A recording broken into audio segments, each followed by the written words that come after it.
Hello my dear students, आप लोगों का इस नए वीडियो में स्वागत है। आज के हम अपने इस नए वीडियो में स्टार्ट करने वाले हैं चैप्टर नंबर 4, साझेदारी का पुनर्गठन। इसको इंग्लिश में कहते हैं रिकंस्ट्रक्शन ऑफ पार्टनरशिप।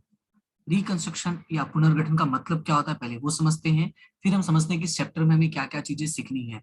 देखा जाए तो इस चैप्टर में से एग्जाम में हमें ज्यादा मार्क्स का नहीं आता, सिर्फ 5 मार्क्स का आता है।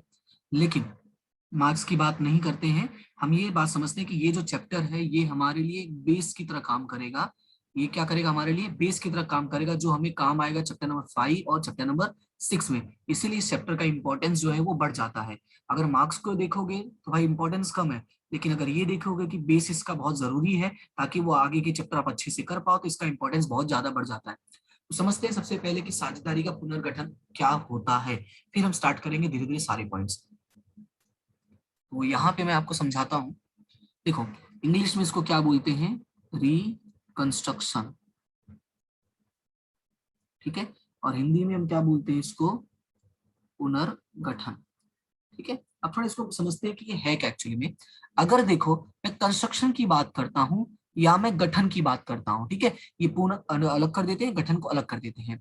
तो अभी अगर मैं कंस्ट्रक्शन की बात करूँ या गठन की बात करूँ, तो इनका मतलब क्या होता है, किसी भी चीज को बनाना, ठीक है। हम कहते हैं ना कंस्ट्रक्शन कर रहे हैं, तो कंस्ट्रक्शन का मतलब बनाने का काम होता है। अब गठन करने का मतलब भी क्या है, हमें यहाँ से बनाने से मतलब है। बात समझ में आया। लेकिन अगर मैं बात करता हूँ री का मतलब क्या है, फिर से बनाना।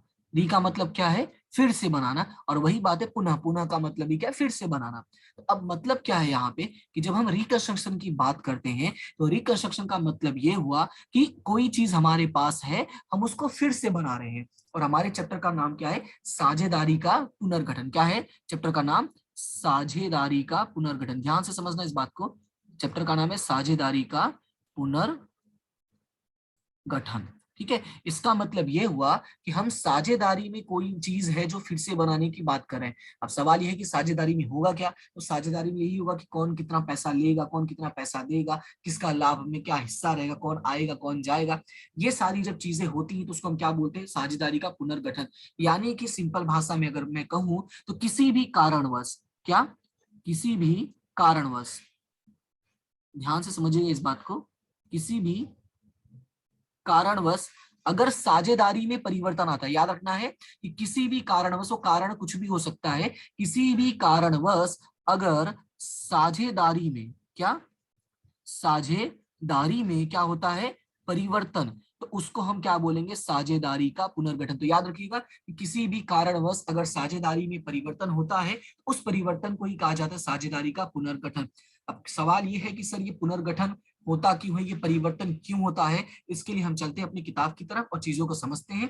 देखो, क्लास जब आप पढ़ने बैठना, तो यहाँ पे जो जो चीजें मैं एक्स्ट्रा में लिखता है, इसका स्क्रीनशॉट ले सकते हो या चीजों को नोट कर देते हो। जैसे मैंने लिखा साझेदारी का पुनर्गठन मतलब क्या होता है कि किसी भी कारणवश क्या होता है, साझेदारी में परिवर्तन। तो ये पॉइंट जरूरी है, तो इसको आप इसको नोट्स करते जाना, यानी नोट में लिखते जाना। दूसरा चीज, अगर आप बुक लेके बैठो तो जो आपके लिए ज्यादा अच्छा होगा। क्यों अच्छा होगा, क्योंकि मैं यहाँ पे जो जो चीजें आपको बताऊंगा, कुछ चीजें मैं आपको टिक करवा दूंगा, आप उसको टिक करते रहना। यानी दोनों तरफ से आप नोट्स भी बनाते रहो, बुक में टिक भी करते रहो, ताकि आप प्रॉपर स्टडी कर पाओ, ठीक है। स्कूलों में अभी स्टडी चालू हो चुका है, but still if you feel कि आपको जरूरत है, कुछ जानना है, समझना है, तो आप इस तरह से नोट्स बनाइए और उनका अच्छे से इस्तेमाल करना सीखिए, ठीक है। तो अभी यहाँ पर समझते हैं कि पुनर्गठन का अर्थ क्या लिखा गया है।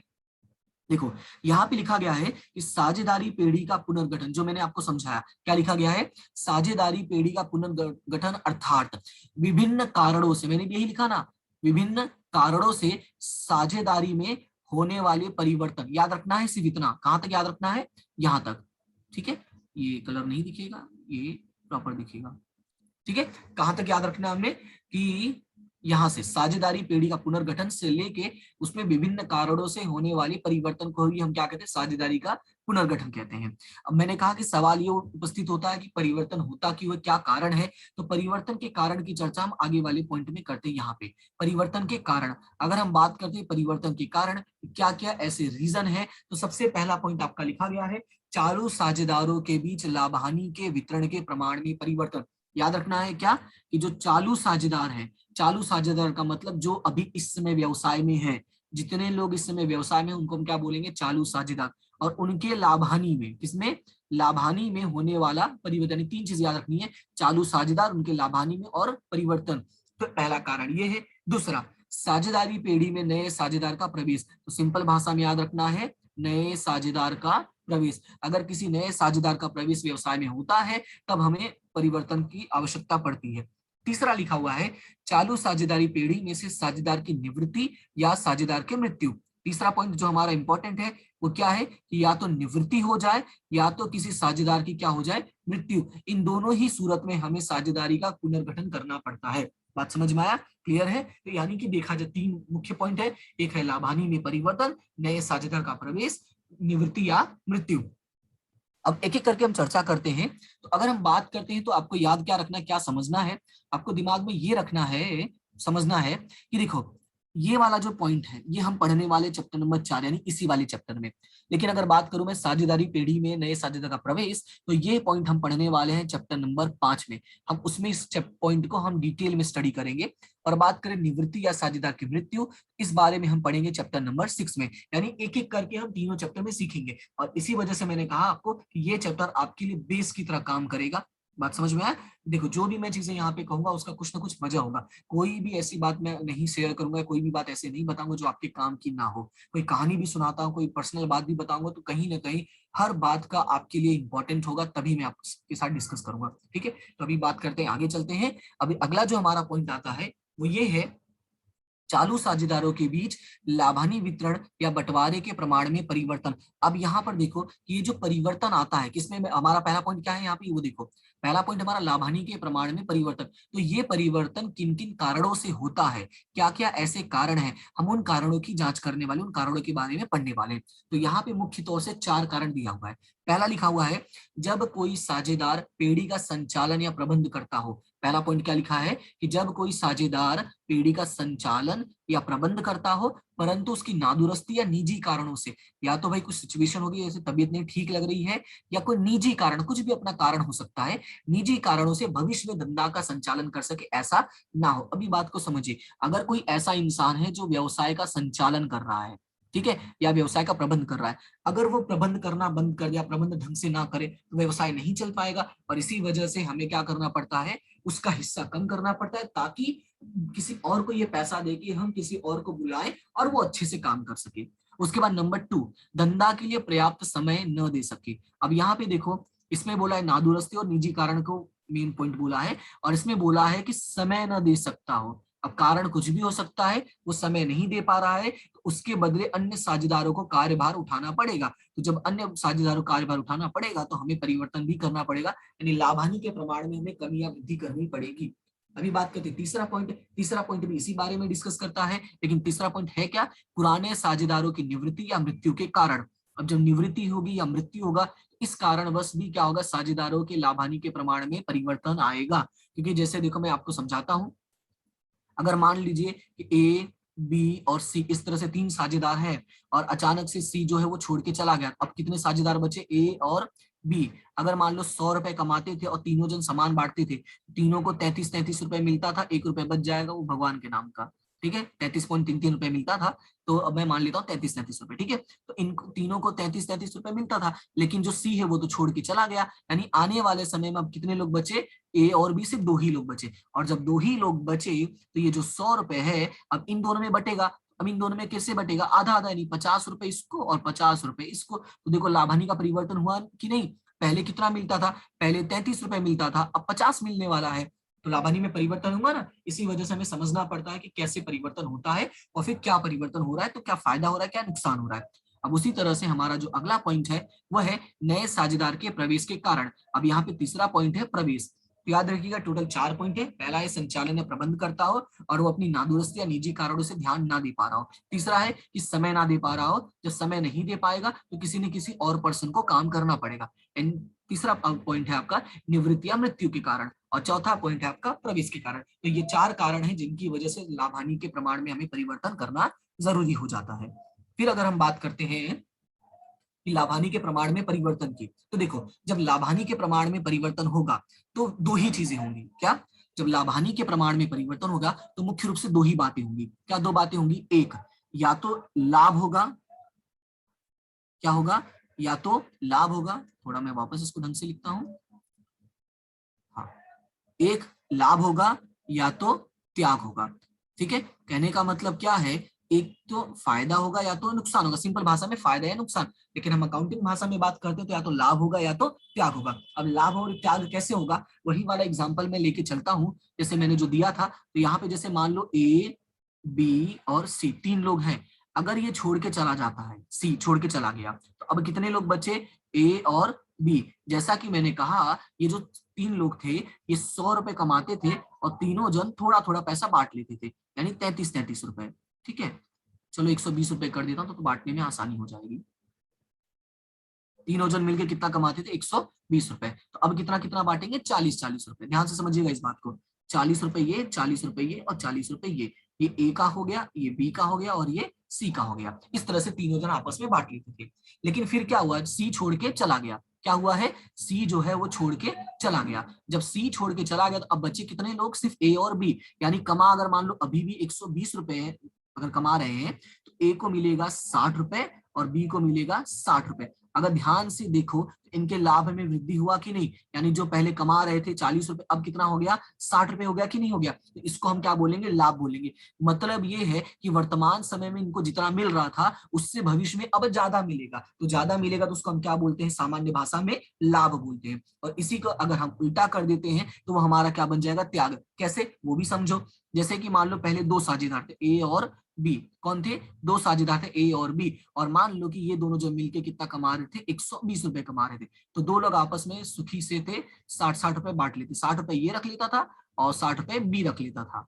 लेकिन हुआ क्या कि भाई इनको ऐसा लगा कि अब हमें किसी की जरूरत है या कुछ भी कारण हो सकता है, ये किसी को बुला लेते हैं। और जब किसी को बुला लेते हैं उसके कारण क्या होगा, यहाँ पे ये जो है 160 रुपए अब तीन लोगों में बट गया। ठीक है, तो अब कितना हो गया, 40, 40 और 40। कहाँ 60 था, अब कहाँ 40 मिल रहा है। तो ये क्या करना पड़ा, त्याग करना पड़ा कि नहीं, कि मतलब अपने जेब से पैसा निकालकर तीसरे को देना पड़ा। तो ये हो गया आपका त्याग। अब त्याग कहता क्या है, त्याग ये कहता है कि चालू समय में, यानी जो चालू साझेदार उनको वर्तमान समय में जो पैसा मिल रहा था उससे भविष्य में अब क्या होगा, कम मिलेगा। क्या होगा, कम मिलेगा। और इसमें क्या होगा, अधिक मिलेगा।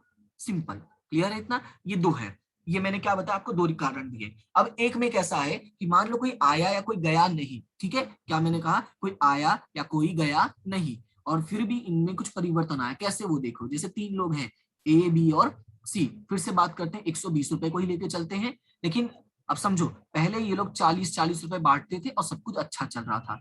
लेकिन अब ए जो है वो बराबर समय नहीं दे रहा है। जो ये ए है वो बराबर समय नहीं दे रहा है, तो बी और सी को अच्छा नहीं लगेगा। तो उससे बात की, डिस्कस की, तो ए ने क्या बोला कि भाई ऐसा करो कि तुम दोनों अगर चाहते हो ऐसा कि मुझसे पैसा लेना चाहते हो, मतलब मैं काम नहीं कर पा रहा हूँ, ज्यादा समय नहीं दे रहा हूँ, तो मेरा ये जो 40 रुपए है ना इसको तुम कम कर दो, मुझे कोई दुख नहीं होगा। तो हमने क्या किया, ये 40 रुपए के बदले में अब इसको हम कितना देंगे, सिर्फ 20 रुपए देंगे। और बाकी का जो बचेगा वो ये दोनों ने आपस में बांट लिया, यानी 50-50 रुपए।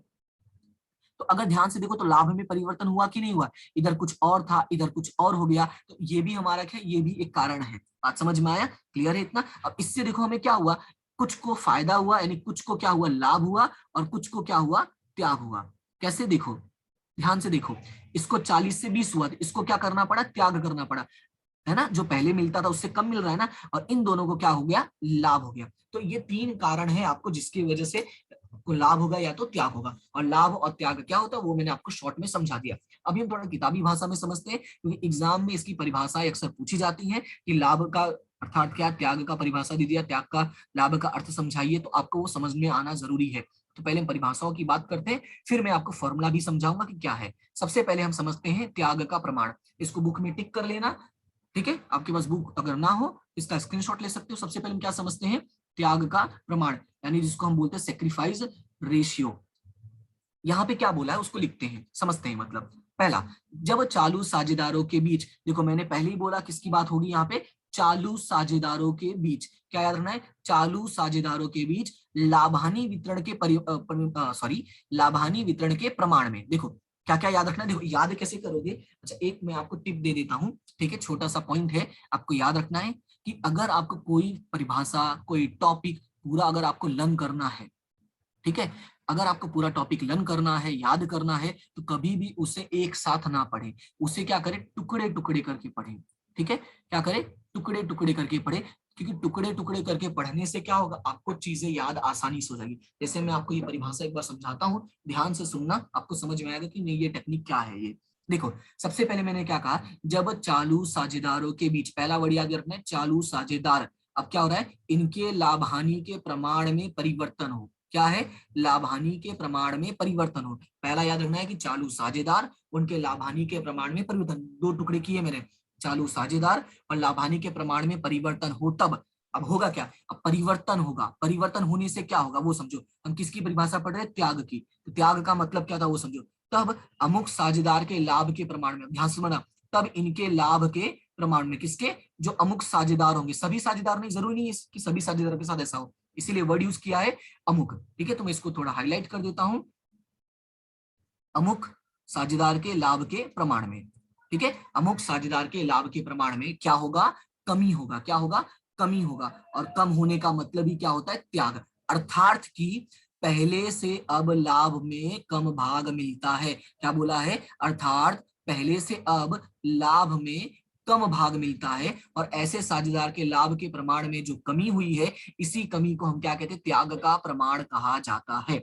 अब देखो परिभाषा कैसे याद की हमने, कैसे समझा, पहले जब चालू साझेदार, पहला बोला है जब चालू साझेदार के लाभानी के प्रमाण में परिवर्तन हो। क्या बोला है, चालू साझेदार लाभानी के प्रमाण में परिवर्तन। ठीक है, फिर इससे होगा क्या कि अमुक साझेदार के लाभ के प्रमाण में कमी होगी।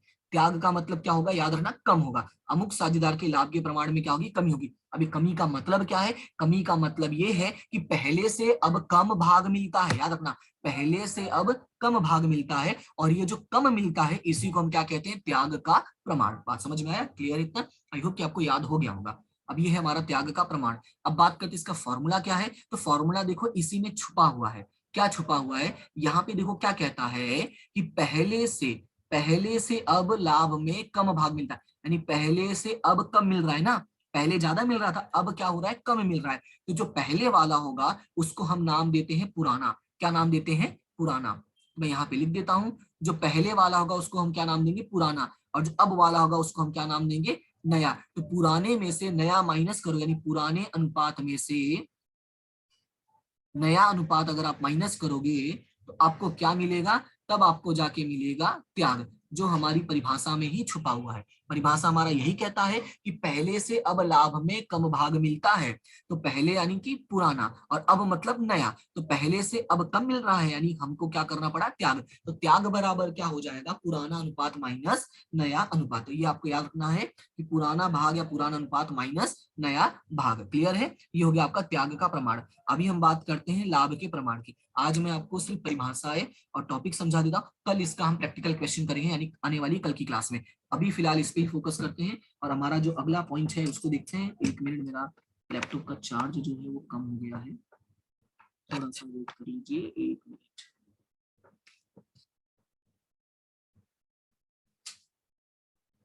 अगला मैंने क्या बोला कि अगला फोकस करने के लिए बोला मैंने लाभ पे, तो लाभ का चलते हैं, मैं पेज नंबर भी आपको दिखा दूंगा ताकि आपको कंफर्म रहे, और मैंने जैसा कहा बुक में टिक कर लेना, पेज नंबर है आपका 113। ओके, अब लाभ का प्रमाण क्या कहता है वो समझते हैं। तो लाभ मतलब देखो, त्याग का मतलब समझ में आया, क्या बोला था, चालू साझेदारों में लाभ हानि के प्रमाण में अमुक परिवर्तन हो, इससे कारण अमुक साझेदारों के लाभ में कमी होती है, और कमी अर्थात की पहले की अपेक्षा अब कम मिलता है, और इसी को हम त्याग कहते हैं। अब हमें उल्टा करना है, आधी से ज्यादा चीजें वही है। क्या बोला है, चालू साझेदारों में, याद रखना क्या है, यहाँ पे भी वही है कि चालू साझेदारों के बीच लाभानी के वितरण में, ध्यान से सुना, चालू साझेदारों के बीच लाभानी के वितरण में परिवर्तन हो, और इस परिवर्तन के कारण हुआ क्या कि अमुक साझेदार जो होंगे उनको लाभ के प्रमाण में क्या होती है, वृद्धि, यानी अमुक साझेदारों को प्राप्त लाभ के प्रमाण में वृद्धि होती है। याद रखना कि अमुक साझेदारों को क्या होगा, वृद्धि होगा। अर्थात की, अभी इस वृद्धि का मतलब क्या है, अर्थात की अमुक साझेदारों को लाभ पहले की अपेक्षा अधिक मिलता है। इसका मतलब यह है कि पहले से ज्यादा अब मिलने लगा, पहले मतलब पुराना, और अब मतलब नया, अब ज्यादा मिल रहा है, तो उस प्रमाण को हम क्या कहेंगे, लाभ का प्रमाण कहते हैं, एंड उस प्रमाण को कहा जाता है लाभ का प्रमाण। क्लियर है इतना। और अगर अब मैं बात करता हूँ फॉर्मूला की, बताओ ये पहले क्लियर हुआ कि नहीं, ठीक है, तो उम्मीद करता हूँ आपके समझ में आ गया होगा। अब इसमें हमें करना क्या है, याद कैसे करना है, जैसा मैंने कहा, जो मैंने हाईलाइट किया, उसी को याद रखो। चालू साझेदार, लाभ हानि के वितरण में परिवर्तन, इसके कारण क्या होगा, अमुक साझेदारों के प्रमाण में वृद्धि होगी, अर्थात कि पहले की अपेक्षा अब अधिक लाभ मिलता है, और इसी को कहा जाता है लाभ का प्रमाण। क्लियर है इतना? अभी हम बात करते हैं फॉर्मूला की। तो फॉर्मूला हमारा क्या कहता है, तो लाभ बराबर, देखो पहले की अपेक्षा अब अधिक मिल रहा है, अब अधिक मिल रहा है, अब का मतलब यहाँ पे याद रखना है, इसमें माइनस करोगे नया भाग माइनस पुराना भाग। और वहीं अगर त्याग की बात करते हैं तो त्याग क्या था कि पहले की अपेक्षा अब कम मिलता है ना, तो अब वाला कम है तो उसको बाद में रखो, और पहले वाला ज्यादा है तो उसको पहले रखो। तो पुराना भाग माइनस नया भाग। क्लियर है? बात समझ में आया कि त्याग में पहले की अपेक्षा कम मिलता है, तो जो कम होगा वो बाद में आएगा और ज्यादा वाला पहले आएगा। और लाभ में क्या होता है कि पहले की अपेक्षा अब ज्यादा मिलता है, तो पहले वाला कम है, इसलिए इसको हमने क्या किया है, बाद में लिखा है। बात समझ में आया? तो ये हो गया आपका दो फॉर्मूला त्याग और लाभ का, जो इस चैप्टर में आपको बहुत काम आएगा, प्लस आने वाले पांचवें और छठे चैप्टर में भी आपको काम आएगा। इसी वजह से मैंने कहा कि इन सारी चीजों को ध्यान से पढ़ना, सारी चीजें नोट्स बना लेना, जो भी चीजें बताए उसको नोट्स बना लेना, ठीक है? और अगर आपको क्लास अच्छी लगती है तो वीडियो को लाइक शेयर एंड सब्सक्राइब जरूर करें, ये छोटा सा सपोर्ट होगा, बाकी आपकी मर्जी, आपको जैसा फील हो वैसा करें, क्योंकि आप स्वतंत्र हैं इस बात को लेके, ठीक है? तो मिलते हैं हम अपनी नेक्स्ट क्लास में, तब तक के लिए thank you so much and have a good day.